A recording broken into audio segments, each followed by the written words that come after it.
Muchas gracias, buenos días y les agradezco mucho la invitación a participar en el Ateneo. Este es un tema que es absolutamente básico en cuidado paliativo.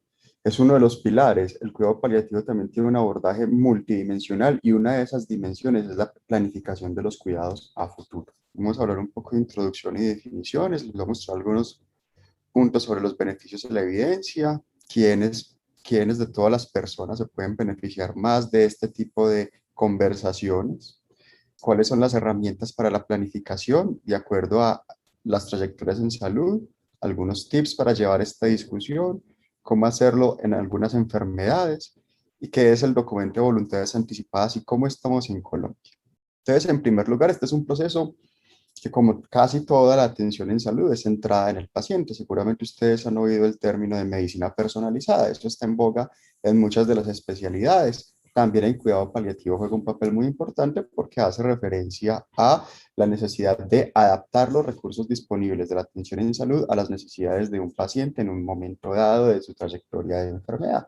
Planificar la atención va a permitir a la persona, ¿cierto?, que exprese cuáles son sus deseos de atención, y ese es un tema en el cual nosotros en nuestro medio no tenemos una cultura muy arraigada, pero el objetivo de charlas como estas es entrenarlos para hacerlos caer en cuenta de la necesidad de tener este tipo de conversaciones y de la importancia que puede tener esto en la atención de los pacientes.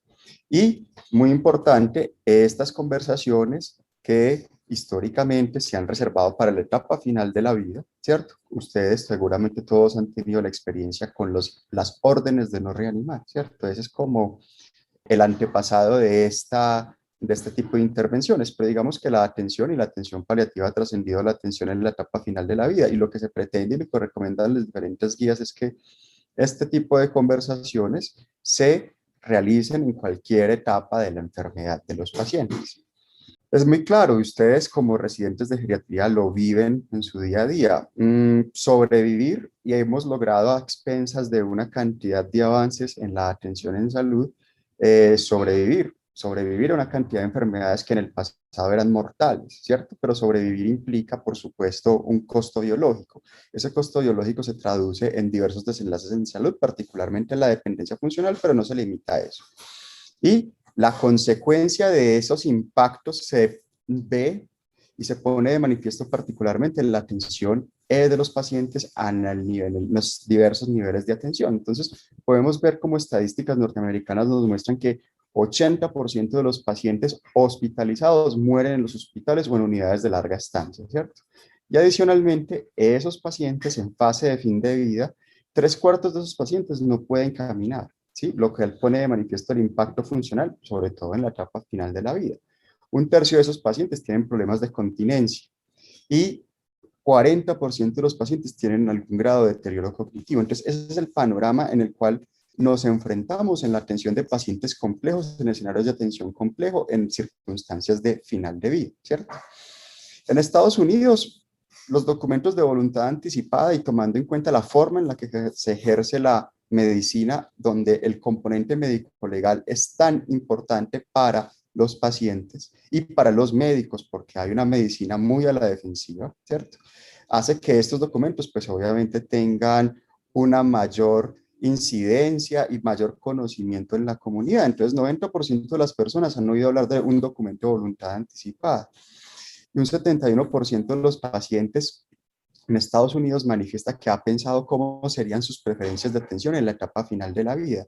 Y un tercio de los pacientes tiene un testamento vital. En México, tomando en cuenta que en Colombia la legislación es mucho más antigua que en México, la legislación allá es reciente, a pesar de eso, los sujetos en México, y que puede ser un panorama de lo que vemos en Colombia, tomando en cuenta que en Colombia no tenemos estadísticas al respecto, 86% de los pacientes no conoce lo que es un documento de voluntad anticipada y menos del 5% ha formalizado un documento de voluntad anticipada. Y esto pues nos plantea cosas que estamos obligados a intervenir.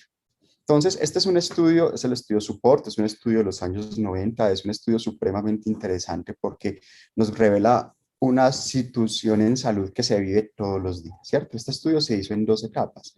En una primera etapa, un grupo de enfermeras entrevistó a los pacientes de todos los rangos de edad, hospitalizados por condiciones agudas o por condiciones crónicas agudamente descompensadas, oncológicas y no oncológicas, en centros de alto nivel en Estados Unidos. ¿Y qué encontraron ellos? Que muchas de las quejas de los pacientes que presentaban durante la atención en salud, o sea, eran cosas muy elementales, ¿cierto? Los pacientes recibían información, pero a veces la información no era la que ellos consideraban más adecuada. Los pacientes tenían preguntas, pero consideraban que no se resolvían adecuadamente esas dudas sobre su enfermedad y sobre su condición. Algunos pacientes tenían algunos deseos sobre cómo quisieran que fuera su atención en un momento dado de deterioro. Y esa fue la primera etapa del estudio. Entonces, en esa primera etapa del estudio encontraron cosas como la mitad de los pacientes que están en la etapa de fin de vida están conscientes. Y de esos, la mayoría tienen al menos una queja de dolor moderada como mínimo. Y se hace más intenso los últimos 3 días de vida. Casi la mitad de los pacientes que tenían órdenes de no reanimación diligenciadas, se las diligenciaron 2 días antes del fallecimiento, cuando pues ya estamos en una situación pues de inminencia, ¿cierto? Y menos de la mitad de los médicos de los pacientes, y esto es lo que reveló la segunda etapa del estudio SUPPORT, que a pesar de que los pacientes tenían este tipo de dificultades y reconocían este tipo de dificultades en la atención, los médicos a cargo de su atención no conocían esas preferencias y no estaban al tanto de esas dificultades en la atención en salud. Esta pues es la gráfica, la tabla que nos muestra las características de los pacientes del estudio. Como les mencionaba, incluye pacientes con enfermedades crónicas, enfermedades agudas, pacientes oncológicos, pacientes no oncológicos, pacientes con deterioro del nivel de conciencia por evento traumático. Y como les mencionaba, esa es la conclusión que nos muestra un panorama hace unos 30 años, ¿sí? Vamos a mirar cómo está la situación al día de hoy. Las definiciones, ¿cierto? Vamos a hablar de 3 definiciones muy importantes. ¿Qué es la planificación anticipada? Y les voy a mostrar las definiciones del consenso europeo y del consenso norteamericano. ¿Qué es un plan de atención avanzada y una directiva de avance? Las definiciones de la planificación es el proceso de comunicación donde yo, como médico, tratante o no tratante, me siento a hablar con mi paciente, que puede que conozca desde hace mucho tiempo porque he seguido su proceso de atención desde hace mucho tiempo, o que sea su primera valoración. Y hablamos acerca de su situación en salud. Y lo que se busca en este tipo de intervención es permitir al paciente expresar cuáles son sus deseos de atención durante toda la trayectoria de enfermedad, pero particularmente en la etapa final de la vida. ¿Por qué? Porque nosotros como médicos podemos ofrecer muchas estrategias terapéuticas en cualquier etapa de la enfermedad, incluso en la etapa final de la vida. Podemos ofrecerle a un paciente dado si consideramos que tiene que ingresar a la unidad de cuidado intensivo, medidas invasivas de soporte vital, intubación orotraqueal, ventilación mecánica, soporte dialítico, entre otros. Pero muchas de esas decisiones que nosotros podemos tomar en un paciente y que históricamente lo hemos hecho, dado el modelo paternalista de atención en salud en el cual nos hemos formado, no necesariamente son lo que los pacientes desean. Entonces, llegar a eso, pues obviamente un paciente que no conoce muchas cosas de la atención en salud no les va a llegar, no, yo no quiero que me intuben, yo no quiero que me hagan cosas muy específicas de la atención, pero probablemente al explorar su sistema de creencias, sus objetivos de vida, qué es lo que le da confort, cuáles son sus preocupaciones, probablemente muchas de esas cosas que son específicas y que probablemente irían en contravía de eso que nosotros documentemos en ese proceso de intervención, se van a poner de manifiesto y se van a poder orientar. ¿Ya? El consenso europeo y el consenso americano en realidad pues son básicamente la misma definición, porque lo que importa aquí es el proceso de comunicación. A eso hace referencia la planificación anticipada. La única aquí diferencia en el consenso americano es que aquí pone de manifiesto la figura del sustituto o otras definiciones en la literatura anglo lo van a encontrar como el proxy o el surrogate. ¿Sí? Es decir, es un delegado, una persona a la cual yo como paciente que es una persona que me conoce probablemente de toda la vida, puede o no ser un familiar cercano, pero es alguien con quien he compartido muchas cosas y que me conoce mi sistema de pensamientos, mis creencias, ¿sí? Va a ser la persona encargada de tomar decisiones en un escenario de alto riesgo vital por una complicación incidente y amenazante tan fulminante que no me da tiempo de tomar una decisión por mí mismo. Entonces me pone en un estado tal de indefensión que dependo de otra persona. Entonces ese es un papel que es supremamente importante. En nuestro medio, la figura como tal del sustituto probablemente no está tan arraigada, pero aquí en nuestro medio, tomando en cuenta que somos población latinoamericana y aquí prima la familia extensa, el grupo familiar pues juega un papel muy importante en la toma de decisiones y puede llegar a ocupar ese papel en un momento dado. El plan de atención avanzada, listo. Ya hablamos del proceso de comunicación. El plan hace referencia a las intervenciones que después de tener esa discusión con el paciente, consideramos pueden ir en contra de los deseos y las preocupaciones en salud de ese paciente en un momento dado y que permite identificar en un momento dado para generar un plan de intervenciones en ese momento, ¿cierto? Que muchas veces puede ser en un escenario agudo, ¿cierto? Lo más frecuente es que nos llamen a hacer una valoración de un paciente en fase avanzada de la enfermedad, donde o el tratante considera que su pronóstico es adverso y ciertas intervenciones podrían no ofrecer un beneficio esperado, o también con mucha frecuencia nos llaman a intervenir pacientes en condición crítica que se les ha ofrecido manejo, por ejemplo, en unidad de cuidado intensivo, y el paciente y su grupo familiar han disentido de esa decisión y en ese orden de ideas nos llaman para hacer las intervenciones en ese proceso. Y la directiva de avance es el resultado de todo este proceso. Es decir, lo que se pretende y lo que recomienda la literatura es el generar un documento que nos permita seguir un mapa de ruta de las intervenciones de un paciente, donde se ha puesto de manifiesto cuáles son sus deseos, cuáles son sus intereses, cuáles son sus prioridades en atención en salud. En la literatura se encuentran diversos términos que varían de acuerdo a la jurisprudencia en los diversos países. En nuestro medio, el documento se llama documento de voluntades anticipadas y este documento empezará a regir en el momento en que la persona pierde la capacidad de tomar sus decisiones, y eso pues es muy importante. ¿Por qué? Porque la figura del delegado en salud no necesariamente, como les decía, no está arraigada en nuestro medio, y en ese orden de ideas puede que no exista al momento de intervenir a un paciente y tomar decisiones sobre estas. ¿Cuáles son los beneficios? Los beneficios de este proceso están en todos los niveles de la atención del paciente, a nivel individual y a nivel colectivo, como se los voy a mostrar. En cuanto al paciente, tener este tipo de conversaciones en cualquier momento de la trayectoria de la enfermedad va a generar unos impactos muy significativos en cuanto a la calidad que percibe el paciente de la atención que presta el médico. Los médicos somos muy reacios a hablar de este tipo de circunstancias y sobre todo de lo que se viene en la etapa final de la vida con los pacientes, y eso va con las limitaciones propias de nuestra formación.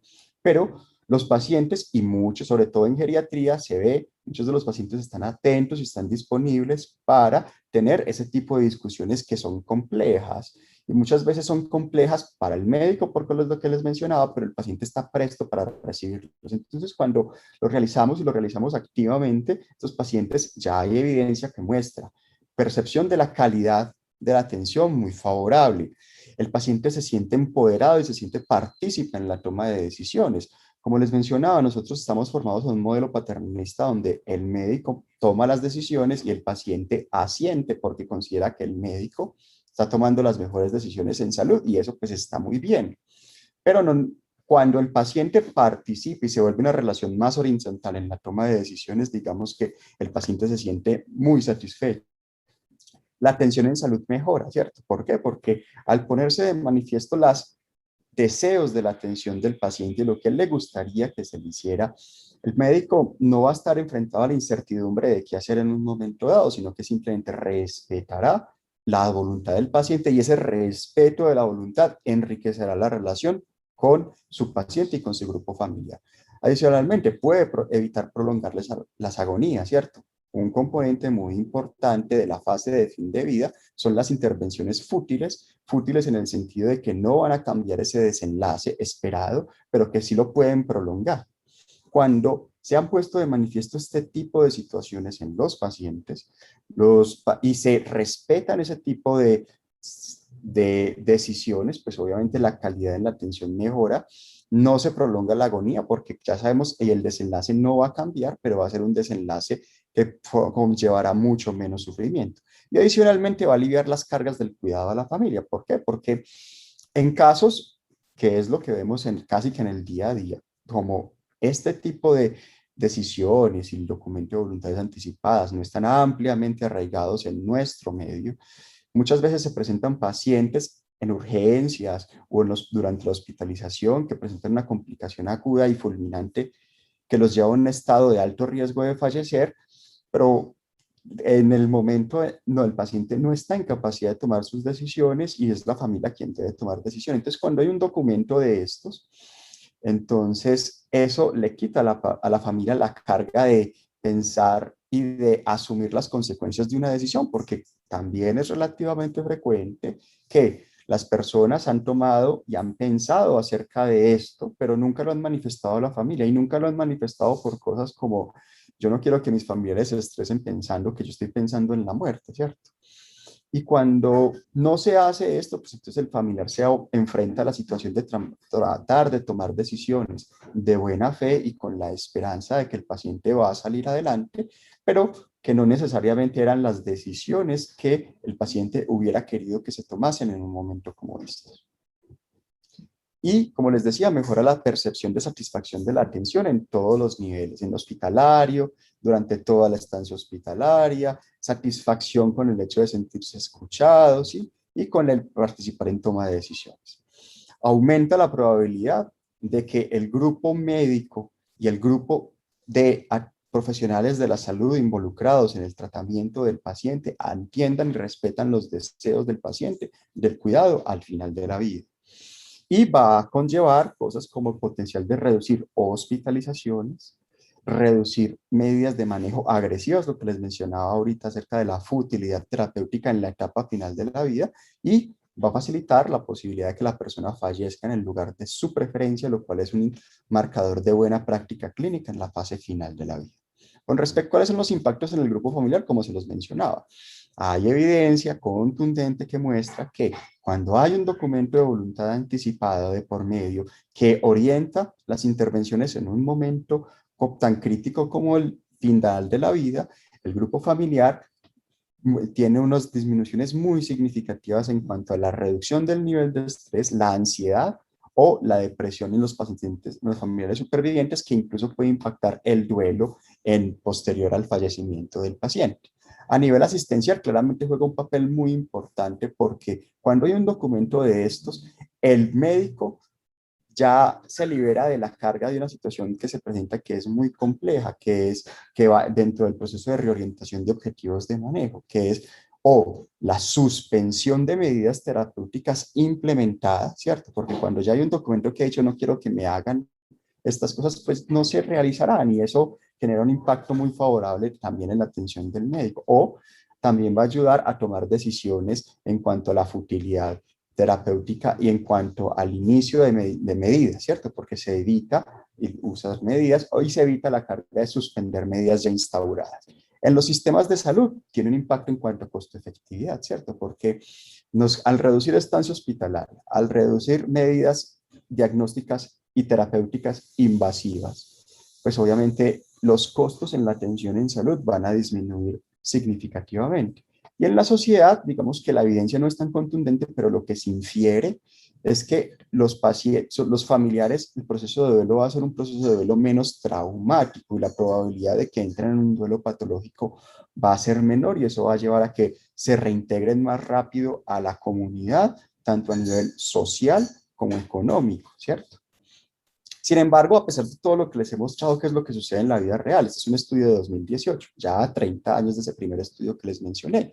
Lo que se encuentra, este es un estudio en un grupo de pacientes con cardiopatías en fase final de la vida, ¿sí? que siguen presentándose las discrepancias entre las intervenciones que realizan los médicos versus las intervenciones del resto de los profesionales de la salud. Este estudio mostró, por ejemplo, que el personal de enfermería era mucho más dado a aceptar y a llevar adecuadamente las intervenciones en relación a los deseos del paciente, mientras que el grupo de médicos tratantes era más reacio a tener discusiones sobre pronóstico, más reacio a tener discusiones sobre las intervenciones en la fase final de la vida. Y esto claramente descrito en la literatura porque la formación del médico está dada hacia las intervenciones curativas, casi que a cualquier otro costo, y particularmente en la cardiología, que es una especialidad que ha avanzado tanto y que ha tenido tantos impactos en morbilidad y en mortalidad con las diversas medidas terapéuticas que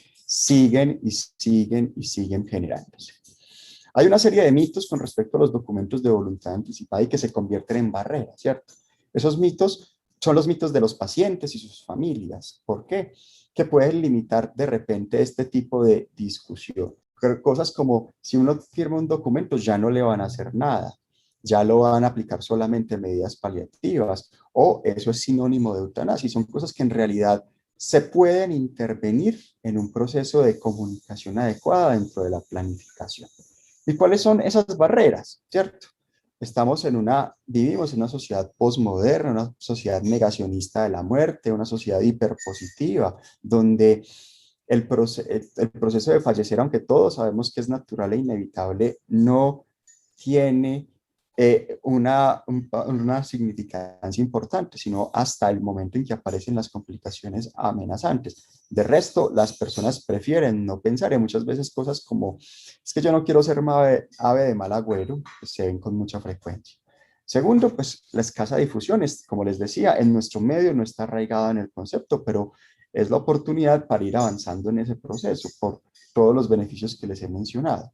Porque pueden haber dificultades semánticas en cuanto a confundir qué es lo que se busca con las voluntades. Existen las voluntades entre toma de decisiones en caso de intervenciones, voluntades anticipadas incluso de eutanasia, que ya hay algo de evidencia en nuestro medio, aunque no esté tan francamente legislada, y con respecto a la reorientación de objetivos de manejo. Claramente en nuestro medio hay una dificultad muy grande que es la fragmentación en los sistemas de comunicación entre profesionales e instituciones, ¿cierto? Cada IPS tiene su modelo de historia clínico al cual con frecuencia no podemos acceder y esa fragmentación puede limitar el conocimiento en cuanto al uso de estos documentos. De ahí la importancia del documento como tal, porque nos ayuda a limitar esa fragmentación. Cuando yo tengo el documento, cuando mi familia sabe que el documento está y sabe dónde está el documento, el día que yo vaya o termine en una institución que no era la institución donde me atendían normalmente a mí como paciente, pues entonces tengo el documento y los profesionales de dicha institución orientarán sus conductas de acuerdo al documento. Falta de claridad y a veces pues pensamos que es que el hecho del documento y que tiene que ir notariado y que tiene que tener unos requisitos muy complejos puede llevar a que con frecuencia no se tengan este tipo de intervenciones cuando pues en realidad van a ver que el proceso de diligenciamiento del documento no es complejo. Y la terminología, como les decía, hay una gran variabilidad de la terminología, pero el punto importante que cambiaría el desenlace aquí es el papel de la comunicación. Todos los pacientes, todos sin excepción y todas las personas se pueden beneficiar de una discusión de voluntades anticipadas y de planificación del cuidado, pero hay unos grupos de interés particular. En primer lugar, los pacientes con un diagnóstico de una enfermedad cuyo desenlace esperado es un desenlace ominoso, a corto o a mediano o incluso a largo plazo. Porque como les decía, este tipo de planificación se puede dar en cualquier etapa del proceso de enfermedad. El otro grupo de pacientes son los pacientes con la pregunta sorpresa positiva. ¿Qué es la pregunta sorpresa? Es una herramienta que podríamos decir de tamización para identificar pacientes con necesidades paliativas. Esta es una pregunta muy puntual que se le hace al médico tratante y es, ¿a usted le sorprendería que su paciente estuviera vivo dentro de un año? Si el profesional dice, sí, a mí me sorprendería, eso es una pregunta sorpresa positiva. Y ese es un marcador de que ese paciente requiere intervenciones paliativas. Y es muy sencillo. Cualquier persona en un hogar de adulto mayor, de ahí pues de aquí la importancia de este tema en un Ateneo de Geriatría. Cualquier persona que solicite información sobre este tema o cualquier persona, y también es un papel muy importante en geriatría, que esté en riesgo de perder su capacidad de toma de decisiones. Y aquí pues el ejemplo más importante va a ser las demencias. Según cómo generar esta planificación según las trayectorias. Entonces vamos a clasificar en tres grupos. A las personas sanas menores de 75 años, las personas con enfermedades crónicas o personas mayores de 75 años y las personas que están en trayectoria de deterioro, que están en las últimas semanas o meses de vida o incluso en los últimos días de vida. Personas sanas menores de 75 años, pues obviamente aquí no necesariamente el médico va a estar de entrada involucrado en este tipo de comunicación. Estas son cosas que pueden ser en el día a día, en una conversación, en una cena familiar donde se hablan de experiencias y de cosas de la vida y donde se ponen de manifiesto algunas cosas. No es infrecuente la persona que dice, no, es que a mí, yo fui a visitar a mi hermano que está en la UCI y yo lo vi lleno de cables, lo vi con tubos y lo vi sufriendo, lo vi quejándose mucho, yo no quisiera que a mí me hiciera una cosa de eso, ¿cierto? En este punto, ¿sí? Nosotros, las cosas más importantes son, primero, insistir en la importancia del delegado en salud, es decir, la persona que tomará las decisiones en un caso dado. ¿Por qué? Pues es muy importante porque a veces las circunstancias en salud pueden llevar a una complicación amenazante y muy súbita que no da tiempo de nada, pero si hay una persona que está ahí involucrada en la toma de las decisiones, pues las intervenciones se van a favorecer de forma significativa y sobre todo van a ayudar a lidiar con las a veces discrepancias dentro del grupo familiar que se ven con tanta frecuencia, ¿cierto? El segundo mensaje clave es que en este tipo de pacientes se debe conversar sobre los valores, las metas y las preferencias en un escenario dado que lleve, por ejemplo, un compromiso funcional significativo. Y puede suceder que los adultos sanos a veces los llamen sus propios familiares y dicen, venga, ¿usted qué opina? Es que el médico me habló de esto, yo no sé, me quedé con muchas dudas, ¿usted qué opina? El segundo escenario es de los pacientes con enfermedades crónicas o mayores de 35 años. Este es el grupo de pacientes que tiene el más alto riesgo de complicarse y fallecer, pero al mismo tiempo el de mayor incertidumbre, porque no sabemos en qué momento se va a presentar la complicación, ¿cierto? En ese orden de ideas, nosotros como médicos, tratantes o cotratantes, debemos hacer una búsqueda activa de abrir los espacios para tener este tipo de conversaciones, justamente porque este tipo de conversaciones se deben tener cuando el paciente no está en unas condiciones de estabilidad física y mental. ¿Por qué? Porque las decisiones que se toman en una crisis pueden ser muy diferentes a las decisiones que se toman en un paciente que está en condiciones de estabilidad. Y la necesidad de registrar esos deseos para que sean accesibles. Como les ponía el ejemplo, la persona que por una situación urgente tiene que consultar a una institución diferente a la que consulta con frecuencia. Entonces, cuando el documento está, obviamente yo como familiar puedo presentar el documento. ¿Por qué? Para limitar eso que les mencionaba ahorita acerca de las limitaciones en la comunicación entre instituciones y entre profesionales. También nos va a servir para las transiciones en unidades de atención. Un paciente puede estar en una unidad de cuidado agudo, hospitalario, en una sala de hospitalización general, se complica durante la estancia en la unidad de cuidado intensivo. Nos enfrentamos al escenario de trasladarlo a la unidad de cuidado intensivo o por el contrario, ingresa a la unidad y se plantea el egreso de la unidad para el traslado a sala de hospitalización general, a atención domiciliaria o a hospitalización en menor nivel de complejidad para dar continuidad al proceso de rehabilitación de los pacientes. Entonces, en esas circunstancias donde la información se puede fragmentar significativamente, el documento va a servir y va a servir muchísimo. Y el tercer grupo de pacientes son los pacientes en trayectoria de deterioro, ¿cierto? Donde de repente se va a necesitar el apoyo del especialista, pero tomando en cuenta la carencia tan importante de especialistas formados en este campo, ¿sí? Estas intervenciones, probablemente geriatría va a tener un papel muy, muy importante. Y lo primero que hay que hacer en un paciente en este tipo de circunstancias es evaluar cualquier estrategia de planificación que se haya instaurada, no necesariamente el documento, pero cosas como preguntarle al familiar, su mamá o su papá en algún momento había manifestado cosas como que no lo ingresen a la UCI, que no le hagan cosas invasivas. Muchos lo han expresado y cuando eso está, eso facilita mucho este proceso. Cuando no, pues obviamente se le abre a la persona la posibilidad de, en una discusión clara, tranquila, sosegada, poner de manifiesto todas sus objetivos de manejo, con base a su sistema de creencias y valores que permitan cumplir con un proceso que sea el más adecuado de acuerdo a los deseos de la persona. Y lo que es más importante es que tratar de que esos deseos que la persona expresa en cuanto a atención en salud se vuelvan órdenes. Por ejemplo, si la persona está hospitalizada y dice, no, es que yo me quiero ir para mi casa, una orden médica puede ser, vamos a enviar a este paciente a un programa de atención domiciliaria para que continúe su manejo en la casa. Muchos de estos pacientes en este tipo de desenlace en función del tiempo, ¿sí? Todavía están recibiendo intervenciones específicas para sus enfermedades. Y esto puede ser muy importante y se requieren algunas estrategias, como por ejemplo, tratar de aclarar en qué escenario estamos. No es infrecuente que los pacientes, y yo los digo en mi día a día, pacientes en cuidado paliativo oncológico que nos llegan a la consulta y todavía, a pesar de que están recibiendo quimioterapia con intención paliativa, preguntan, bueno, ¿y cuándo me van a operar? ¿Cierto? Entonces, es en casos como estos donde hay que tratar de aclarar como el conocimiento del paciente acerca de en qué estamos con respecto a la enfermedad y a las opciones terapéuticas que se le están implementando en un momento dado. ¿Cuáles son sus miedos y sus esperanzas? Muchas veces los pacientes dicen, mira, es que yo no me quiero morir porque es que en mi familia vive de mi pensión, entonces cuando yo me muera, ¿qué va a pasar? Esas son cosas que se pueden intervenir desde el punto de vista psicosocial. ¿Cuáles son las compensaciones? Hay pacientes que en este proceso también tienen una serie de ganancias secundarias que es importante detectar.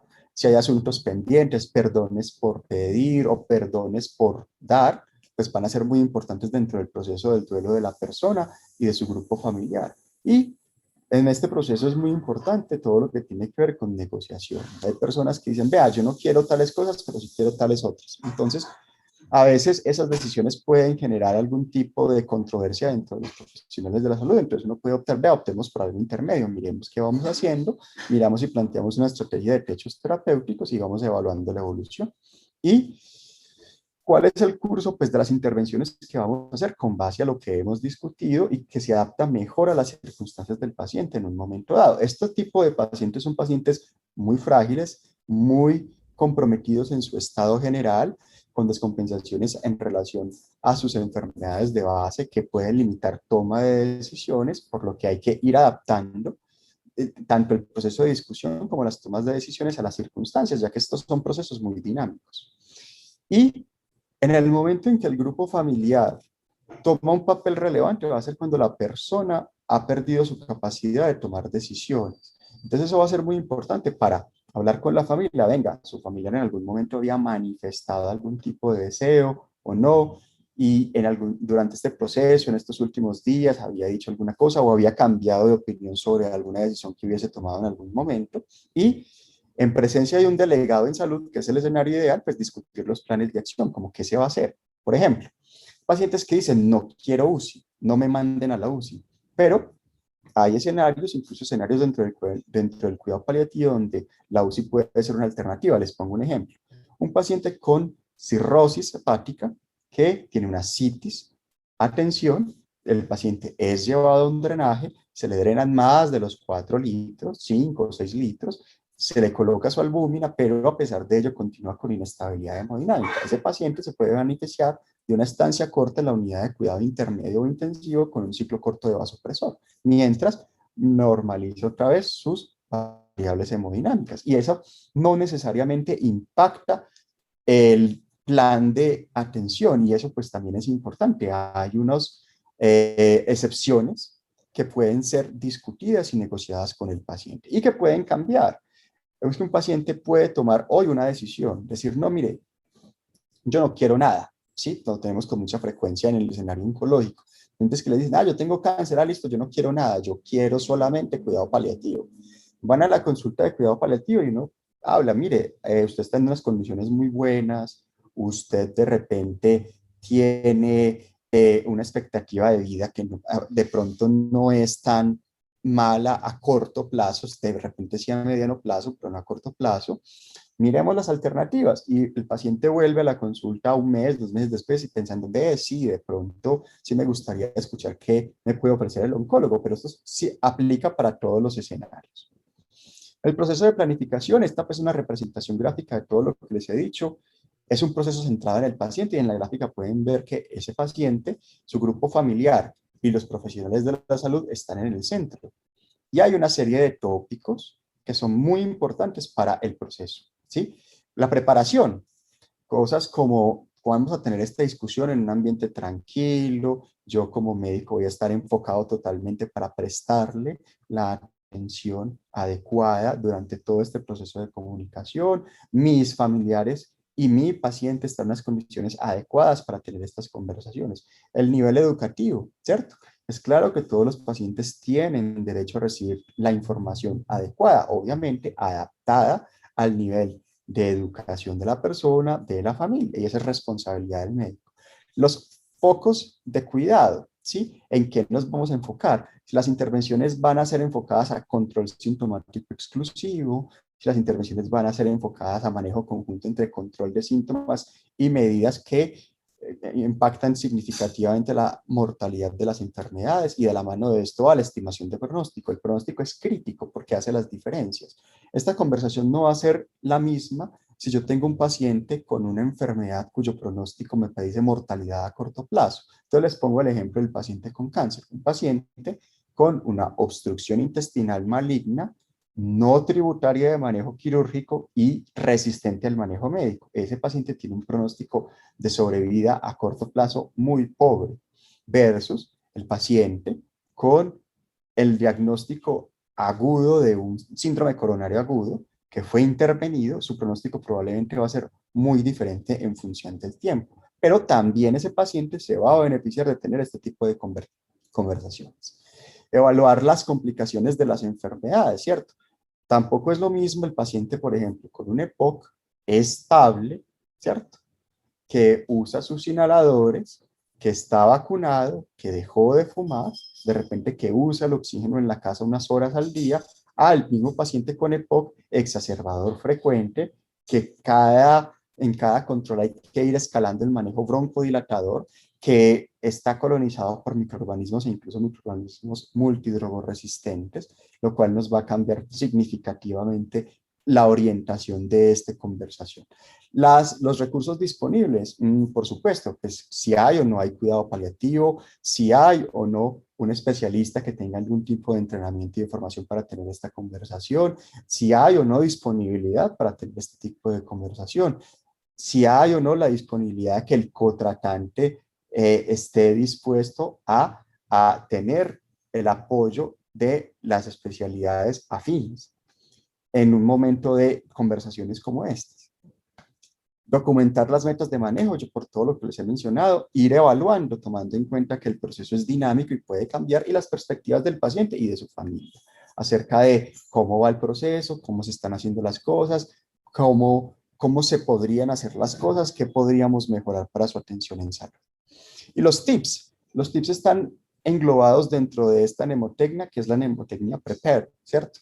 Preparar la discusión, en relación, presentar a la persona, pues eso va a variar, ¿cierto? Preparar la discusión, no siempre, pero lo ideal sería que esta discusión fuera en un ambiente ambulatorio, en el consultorio, un ambiente cálido, donde no hay interrupciones, donde no hay ninguna cosa que afecte la dinámica normal de la discusión, que permita que las personas y sus familias expresen sus deseos, sus emociones, a un ambiente hospitalario donde también se puede tener la discusión, pero que hay que adaptarlo a las circunstancias. No vamos a tener esta conversación con un paciente mientras que al otro le están haciendo procedimientos, ¿sí? Por ejemplo. Pero hay que adaptarse de acuerdo a las circunstancias y prepararla y preparar el proceso. En relación a la persona, cuando es el médico tratante que lleva mucho tiempo evaluando al paciente y que ya ha tenido ya ha establecido una relación médico-paciente muy sólida, pues obviamente la confianza del paciente para tener este tipo de discusión va a ser mucho mayor. Pero como les decía, no necesariamente va a ser así. Muchas veces vamos a hacer llamados para tener este tipo de intervenciones en un paciente que nunca nos ha visto. Y pues en ese orden de ideas, cosas como presentarse y responder cosas acerca de cuál es mi papel dentro de las intervenciones de ese paciente en un momento dado va a ser muy importante. Como les he mencionado durante toda esta charla, conocer claramente cuáles son las preferencias de atención en el paciente, cuáles son sus objetivos, cuáles son sus deseos. Ofrecerle información y, como les digo, en oncología nosotros tenemos un problema muy grande y es que las consultas son muy cortas, confiamos mucho en el consentimiento informado donde se da una lista de efectos adversos que potencialmente el paciente va a poder de repente presentar durante la quimioterapia y confiamos que esa puede ser una comunicación adecuada para tomar decisiones. En realidad no es así, pero muchas veces hay que adaptar el discurso a las necesidades de atención de salud del paciente en un momento dado, ¿sí? ¿Por qué? Porque también lo vemos con mucha frecuencia. Tenemos pacientes que firmaron un consentimiento informado para un tratamiento, sea cual sea, donde están de repente especificadas las complicaciones esperadas. Finalmente, el paciente presenta alguna de esas complicaciones y nos pasa a todos. El paciente dice, pero a mí no me dijeron que eso podía pasar, ¿sí? Hay que pues, reconocer las emociones y las preocupaciones del paciente por lo mismo. Ejemplos como el que les ponía.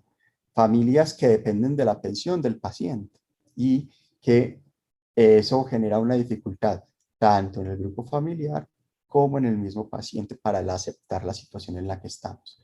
La esperanza realista. Es claro que nosotros como médicos no estamos para mmm, tumbarle las esperanzas a las personas, pero digamos que ese proceso debe estar orientado entre una situación realista y es importante hacer caer en cuenta a la persona y a su familia de la situación, ¿cierto? Sin ofrecer falsas expectativas, porque también nos pasa en el afán de establecer y solidificar una relación médico-paciente. A veces puede llegar a eso. Y en ese orden de ideas también es muy importante lo que es algo que se llama la resonancia cognitiva durante la discusión. Es decir, no sé si seguramente a ustedes les han pasado que usted está hablando con una persona que está muy exaltada, está muy nerviosa, está muy molesta por una situación cualquiera, ustedes empiezan como a sentir esa sensación de molestia y la sensación de querer acabar lo más pronto posible esa discusión. Eso es la resonancia, o sea, en mí resuena lo que me está expresando la otra persona. En ese orden de ideas, nosotros como médicos debemos cuidar lo que irradiamos y lo que expresamos y que la resonancia cognitiva que presenta quien me está escuchando, pues sea la mejor. Facilitar que todas las preguntas que la persona necesite y tener en cuenta, por cosas como les he mencionado, que las discusiones pueden ser en varias etapas, no necesariamente en una sola consulta se aborden todos los tópicos de la discusión sobre la voluntad anticipada, sobre la planificación del cuidado, sino que se va adaptando. Muchas veces tenemos pacientes muy mayores que se fatigan mucho y que en una consulta muy larga no es la opción adecuada en ese paciente, pero si uno adapta ciertas cosas de acuerdo a las prioridades que uno como médico vaya viendo para tener la discusión, probablemente el proceso nos va a llevar un tiempo, pero va a ser más eficiente a el de pretender insistir en una sola consulta, tomar ese tipo de decisiones y el documentar como un elemento que por todos los beneficios que yo les he mencionado hasta ahora, pues va a tener un impacto muy favorable. Estas son una serie de estrategias, hay una cantidad de preguntas que uno puede hacer que están enmarcadas dentro de todos esos objetivos. Lo que ustedes pueden ver en la diapositiva es que son preguntas muy abiertas, muy sencillas, muy adaptadas a las circunstancias de los pacientes, que nos van a permitir impactar puntos específicos. Por ejemplo, para un paciente que nunca se le ha pasado por la cabeza que pueda complicarse por su enfermedad, ¿cierto? Pacientes que llevan mucho tiempo en controles de enfermedades clínicas muy estables, ¿cierto? Esos pacientes también se benefician de la discusión y en ese orden de ideas, parte del proceso es decirles, explicarles por qué es importante tener este tipo de conversaciones. Involucrar, o sea, hacerlos caer en cuenta la necesidad de tener un delegado en salud siempre que sea posible y cuando ese delegado ya está disponible, ya está identificado, también hay que ir discutiendo algunas cosas con ese delegado, ¿cierto? ¿Por qué? Porque también nos pasa, mire, nos ha pasado también donde hay pacientes que han expresado una voluntad anticipada, presentan una complicación amenazante, y el delegado dice, no, no, no, nada de eso, vamos a hacer lo que usted diga, doctor. Si hay que invadirla, hay que invadirla. Si hay que mandarla a la UCI, hay que mandarla a la UCI, ¿cierto? Eso también pasa y eso también puede afectar mucho la relación médico-paciente y hay que saber lidiar también con eso. Entonces, parte del proceso implica que conocer también las expectativas, las metas de cuidado, el sistema de pensamiento del delegado y a clarificar cuáles son esos objetivos de atención. Una de las cosas que uno más puede hacer para tener este tipo de discusión es plantear escenarios, ejemplos. Entonces, mire, si usted, por ejemplo, tiene una infección regada por todo el cuerpo, ¿hasta cuándo le vamos a dar antibióticos, por ejemplo? O, por ejemplo, usted lleva, tiene un problema del corazón, tiene su marcapasos, ¿en qué momento se pensaría en apagar el marcapasos, ¿cierto? Cosas como esas. Y otra de las cosas más importantes es que los especialistas, los médicos, cotratantes de ese paciente conozcan ese tipo de voluntades anticipadas, así no haya un documento de por medio, porque cuando se conocen que hay algunas directrices de manejo que han sido solicitadas o rechazadas por el paciente, el proceso de atención se beneficia favorablemente. Y con respecto a las enfermedades, les planteo estas cuatro enfermedades muy frecuentes en nuestros pacientes, sobre todo en nuestros pacientes ancianos. En falla cardíaca, vamos a hablar de un concepto que es el trigger, eso sí lo encuentran en la literatura, eso es un evento centinela en salud, que nos dice, aquí algo pasa y este paciente se puede complicar. Esos eventos centinelas se encuentran descritos en todas las enfermedades crónicas, ¿cierto? ¿Por qué? Porque son eventos que tienen el potencial de predecir desenlaces adversos, complicaciones mayores e incluso mortalidad.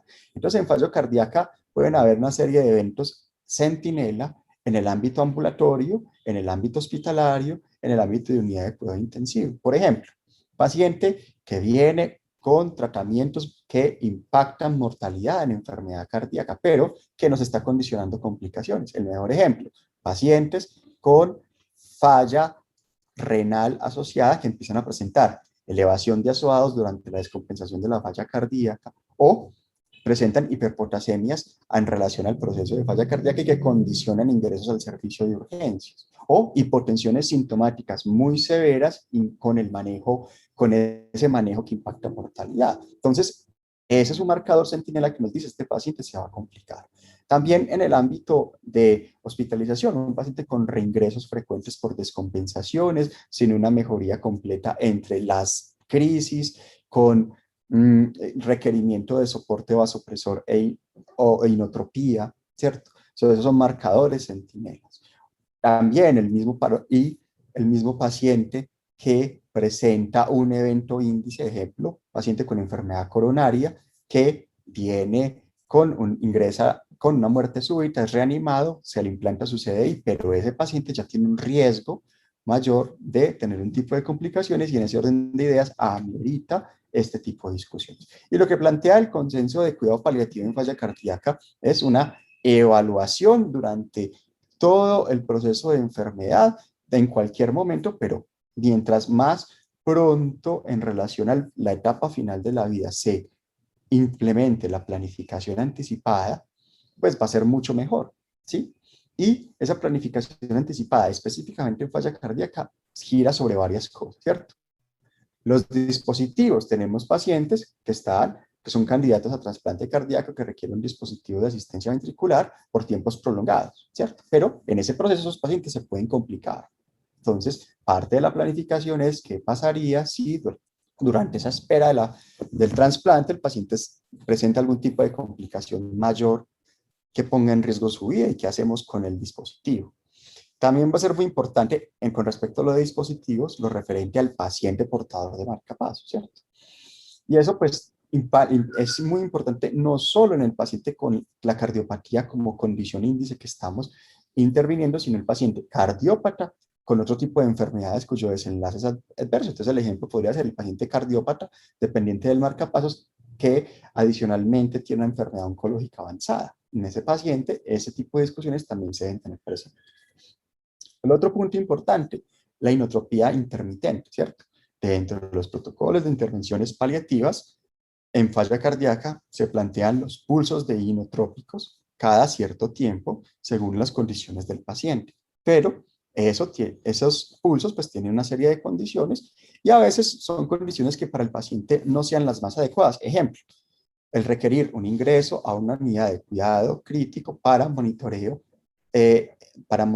no invasivo durante el tiempo en que se administra el inotrópico. Entonces hay pacientes que dicen, yo no quiero ir a la UCI, es que allá no me dejan dormir, allá se la pasan chuzándome, allá pitan cosas todo el tiempo, allá no me paran bolas cuando yo les hablo, entonces yo no quiero ir a UCI. ¿Cierto? Obviamente eso puede tener un impacto en si vamos a ofrecer este tipo de estrategias o no. Por supuesto, se ha ido avanzando, ¿sí? Ya hay modelos de administración de inotropía intermitente en domicilio. Aún estamos lejos en nuestro medio de eso, pero esas modalidades existen y son adaptaciones dentro de los procesos de atención en el paciente. Y lo otro es la reanimación cardiopulmonar. ¿En qué momento o en qué circunstancias? Pero hay pacientes que dicen, si yo hago paro, a mí que no me reanime. Pacientes que dicen, mire, si yo hago paro, pues reanímeme, pero si usted ve que llevamos 10 minutos o 15 minutos y nada que salgo, o reanímeme, siempre y cuando yo no vaya a quedar con una secuela. Entonces de ahí se infiere lo del tiempo. Entonces, esos son puntos que hay que tocar dentro de la discusión. Y esta es una gráfica que muestra que las intervenciones, y esto no solamente aplica para falla cardíaca, sino para todas las enfermedades, las intervenciones paliativas deberían implementarse casi de la mano con las intervenciones terapéuticas instauradas para el tratamiento de esa enfermedad. Obviamente, muchas de esas intervenciones son de baja complejidad. El momento para llamar al especialista en cuidado paliativo sería cuando se presenten circunstancias dentro de la atención en salud de ese paciente que requieran un manejo más complejo. Ejemplo, dolor de difícil control, síntomas que no se controlan con las medidas básicas de manejo, ingresos a unidades de mediano o larga estancia, lo que se llama en la literatura hospice. Sin embargo, hospice no es un lugar, ¿cierto? Hospice es una filosofía de cuidado enfocada en la atención del paciente con una expectativa de vida limitada, usualmente menor de 6 meses. Pero en muchas referencias van a encontrar el hospice como un lugar o como un modelo de atención para los pacientes. Y eso no está mal, pero es importante que sepan la diferencia. En EPOC, ¿sí? Como ustedes lo pueden ver, la gráfica muestra la parte de arriba la trayectoria de la enfermedad, como siendo una enfermedad de recurrencia recaída, paciente que se descompensa, se maneja su exacerbación, se compensa y mejora, se va para su domicilio, en algún momento se volverá a descompensar y eso condiciona los cambios en la atención de un modelo agudo en el ambiente hospitalario de alta complejidad a el modelo de atención domiciliaria, donde el paciente va a sus controles con el médico, con su médico tratante, y hasta que llega un momento en que se entra en la etapa final de la vida. Lo que se plantea desde las intervenciones en la planificación anticipada en EPOC es que eso se haga desde el principio de la enfermedad, y eso es lo que muestra la gráfica. ¿Cuáles serían esos eventos centinela en EPOC? Paciente con un volumen expirado forzado en el primer segundo menor del 30%, paciente dependiente del oxígeno 24 horas al día, paciente con ingresos frecuentes de hospitalización en el último año, el paciente que está con caquexia en relación a EPOC, paciente con un deterioro funcional progresivo, paciente mayor de 70 años y el paciente en quien se han agotado las opciones de tratamiento. Esos son los indicadores para decir, es el momento de tener una discusión enfocada en intervenciones paliativas y sobre todo planificar el cuidado tomando en cuenta que en cualquier momento este paciente se puede complicar. ¿Cuáles son los componentes relevantes dentro de la planificación anticipada de estos pacientes? Como por ejemplo el uso de estrategias de ventilación mecánica invasivas o no invasivas o sistemas de alto flujo. El ingreso a un modelo de atención crónico o el inicio de opioides parenterales. En enfermedades intersticiales tenemos pues la gráfica del grupo europeo donde se pretende una atención centrada en el paciente y enfocada en el cuidar la calidad de vida de estos pacientes. Pero las intervenciones en cuanto a planificación anticipada en este grupo de enfermedades que son tan heterogéneas están condicionadas por el pronóstico. Eso es lo que muestra el algoritmo. No es lo mismo un paciente con una neumonía intersticial usual que tiene una expectativa de vida promedio 18 meses, a veces mucho peor que muchas de las patologías oncológicas, donde se sabe que el pronóstico es ominoso y cuál va a ser la trayectoria esperada, que va a ser de un deterioro progresivo con exacerbaciones frecuentes, al de un paciente con una patología intersticial relacionada, por ejemplo, a una enfermedad autoinmune, donde el pronóstico va a estar condicionado a la respuesta al tratamiento de la enfermedad asociada, ¿sí? Y no va a ser lo mismo las intervenciones en un paciente con una patología intersticial de buen pronóstico. Ejemplo, sarcoidosis. Es una condición potencialmente tratable. Y esas con base a la estimación de pronóstico, de acuerdo a este grupo de enfermedades, es que se orientan las conductas. ¿Cuáles serían los eventos centinela para iniciar la discusión? Descompensaciones frecuentes, evidencia de progresión a pesar de las medidas terapéuticas. En el caso de la neumonía intersticial usual, ¿sí? Sería el paciente que está en franco deterioro clínico, a pesar de las medidas disponibles, que no siempre están disponibles en nuestro medio, ¿sí? Y en ese orden de ideas, las intervenciones deben ir enfocadas en una discusión como la que hemos venido planteando. Y en demencia es supremamente importante que en este grupo de pacientes sí, sí o sí, y con más razón sí, deben iniciarse estas intervenciones y este tipo de comunicación y esta planificación del cuidado desde el diagnóstico. Porque ustedes bien lo saben, estos pacientes están en alto riesgo de perder su capacidad de tomar decisiones. Y más aún, tomando que muchos de los pacientes con demencia no se diagnostican en etapas tempranas, la mayoría se diagnostican en etapas intermedias o avanzadas de la enfermedad. Y los otros determinantes para planificar el cuidado, muchas veces con el grupo familiar, cuando hay que hayan cambios agudos en el estado de salud, cuando cambie el sitio de residencia o la situación financiera, ya que estos son eventos que llevan a descompensaciones de este tipo de pacientes.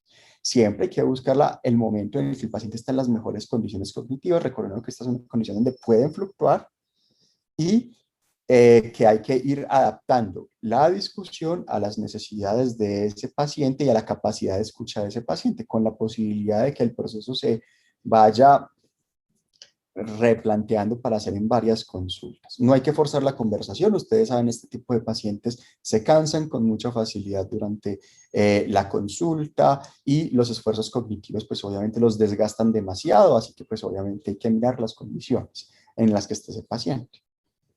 Y por último, pues como estamos en Colombia, les mencionaba, en Colombia existe la resolución 2665 de 2018, que es la que legisla la voluntad anticipada. Esto es sacado de la página del Ministerio de Salud y lo que plantea la página del Ministerio es que se haga el documento por todo lo que les he mencionado y ellos plantean 3 formas con el fin de hacer válido ese documento de voluntad anticipada. Plantean la opción de la notaría, ¿cierto? Que es perfectamente válida y que sería muy útil desde el punto de vista legal, porque en estos escenarios estamos expuestos, ¿cierto? Les pongo un ejemplo. Paciente mayor, demencia, en progresión, que ha venido en un proceso de declinar acelerado, que su grupo familiar es un grupo reducido, pero está fragmentado. Sus cuidadores principales han sido los testigos de ese proceso de deterioro y han recibido todas las intervenciones.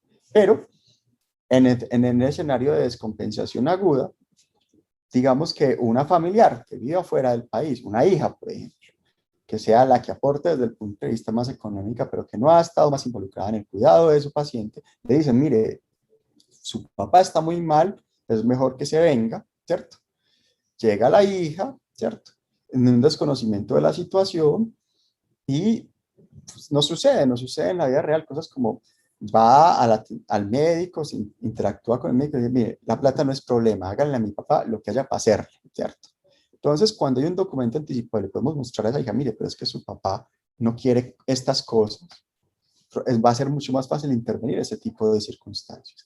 Con el médico tratante, pero en nuestro medio el modelo de médico tratante no está tan arraigado como en otros medios. Entonces, lo que vemos con más frecuencia es que el paciente tiene varios médicos tratantes. Tiene un tratante para manejar algunas enfermedades. Tiene su cardiólogo, tiene su nefrólogo, tiene su endocrinólogo, ¿sí? Entonces, claro, lo ideal y en el modelo integrador de la geriatría debería ser el geriatra el tratante cuando se trate de un paciente adulto mayor. Hay casos de personas jóvenes con una alta carga de enfermedad que tienen varios médicos tratantes, donde de repente el internista sería el especialista integrador, ¿sí? Y en principio sería su tratante. Pero pues en nuestro medio, como les decía, la figura del médico tratante no está tan involucrada. Lo que sí es que en esta modalidad de formalización del documento de voluntad anticipada, como está inmersa dentro de los protocolos y la legislación de la atención en salud, pues no se necesitarían cosas como los testigos. Los testigos es el tercer grupo. En nuestro medio, la familia. Si la familia ha expresado y ha conocido de voluntades anticipadas así hayan sido verbalizadas y no documentadas por escrito, pues digamos que eso puede ser suficiente para tomar las decisiones. Este es un modelo de documento de voluntad anticipado que se encuentra en la página del ministerio. Como ven, es muy básico, ¿cierto? Esto se puede adaptar a las circunstancias de cada paciente en cuanto tanto a su nivel de formación, de conocimiento, el tipo de enfermedades, sus circunstancias en salud, eh, entre muchos otros. Y en la página del ministerio también hay muchos documentos donde plantean ejemplos de escenarios que pueden ayudar a tener la discusión. Como para concluir, la planificación anticipada de los cuidados es un deber del médico, ¿sí? A pesar de todo lo que les mostré acerca de la evidencia de cómo somos nosotros como médicos, es nuestro deber, ¿sí? Lo que pasa es que es un deber que cuando uno no tiene la formación o el conocimiento de este tipo de cosas, pues es un deber que uno pasa de por medio. O muchas veces lo sabemos, pero para nosotros como médicos nos cuesta mucho asumir este tipo de conversaciones con los pacientes. Sin embargo, les puedo decir, y la evidencia lo sustenta, los pacientes quieren tener estas discusiones y es importante tenerlas con ellos. Es un proceso dinámico, es un proceso que varía. Como les decía, no es lo mismo un paciente con una enfermedad crónica estable sin descompensaciones, en quien se tiene una discusión clara y atenta a ese paciente, ese mismo paciente, durante una descompensación de su enfermedad, ¿cierto? Las decisiones pueden ser muy diferentes y deben adaptarse de acuerdo a las necesidades de la persona en un momento dado. Y está muy claro, y espero pues que haya sido lo suficientemente claro acerca de los beneficios de este tipo de planificación en los pacientes, en sus familias y también en la comunidad. Muchas gracias.